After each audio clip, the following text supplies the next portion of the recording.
Welcome back, kindergartners. So yesterday we talked about we are storybook readers.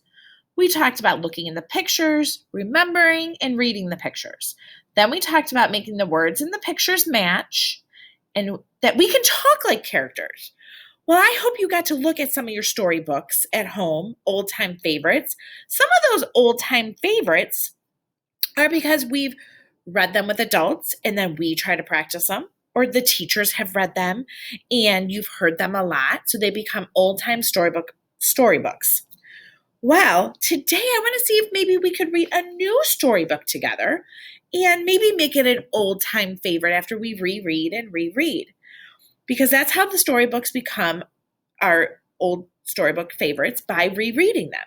So today we're going to not only use these skills, we look at storybook readers, to read a new story called Caps for Sale, but we're also going to think about what the characters are doing, saying, and thinking. So maybe what the characters are doing, saying, and thinking in this story. So Caps for Sale. It's about a peddler who sells caps. So he sells caps. Let's find out about our story, Caps for Sale.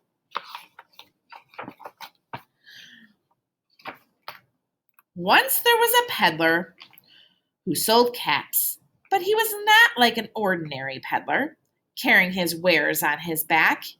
He carried them on top of his head. My goodness, look, he has them on top of his head. First, he had on his own cap, his checkered cap, then a bunch of gray caps, then a bunch of brown caps, then a bunch of blue caps, and on the very top were his red caps. So what do you think, in your mind, think about what you think the character is thinking in this story or on this page. Oh, look at this one. He walked up and down the streets, holding himself very straight so not to upset his cats. Oh, so we have a feeling there. Upset. Maybe you can give me an upset face. Show me what upset looks like. Show your family members. As he went along, he called, "Caps, caps for sale, 50 cents a cap." So we're going to look at the picture, make sure that our words match our pictures. Then we're going to be thinking about that character. One morning, he couldn't sell any caps. He walked up the streets. He walked all around and down the street calling, "Caps, caps for sale, 50 cents a cap." But nobody wanted any caps that morning. Nobody wanted even a red cap. He began to feel very hungry, but he had no money for lunch. "I think I'll go for a walk in the country," said he.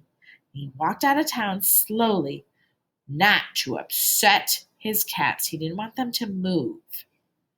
So, when we're reading the story, we're thinking about what the character's doing, saying, or thinking. Right now, what do you think he's thinking? He's sitting down, so maybe is he tired? You could have the feeling of tired. All right. Mrs. Tapp, we are going to finish this story, but Mrs. Tapp wants you to think about when you're reading today in your storybooks. We look at the pictures, we're going to remember and read them. We make the pictures and the words match. We talk like the characters, so maybe go, "Caps, caps for sale." And I want you to be thinking about how he's feeling. Think about those feelings that he might have. Is he sad? Is he happy? Is he hungry? Is he tired? Think about those as you're reading today your new books that are going to become old time story favorites at home. If you want to go and think about a couple other things to be a storybook reader, we can think about using words to join the pages together. Then, after, later, and. We're going to read more and more every time we read on the pages. And then sometimes we're going to skip that one. We're not going to do that quite yet. We find point and read to some of the words. We will get to that, especially with like in the storybook Carrot Seed. So be a storybook reader today. Find one of your stories and go off and read and make it your old time favorite from rereading and reading and rereading. All right, my kindergartners, have a great day.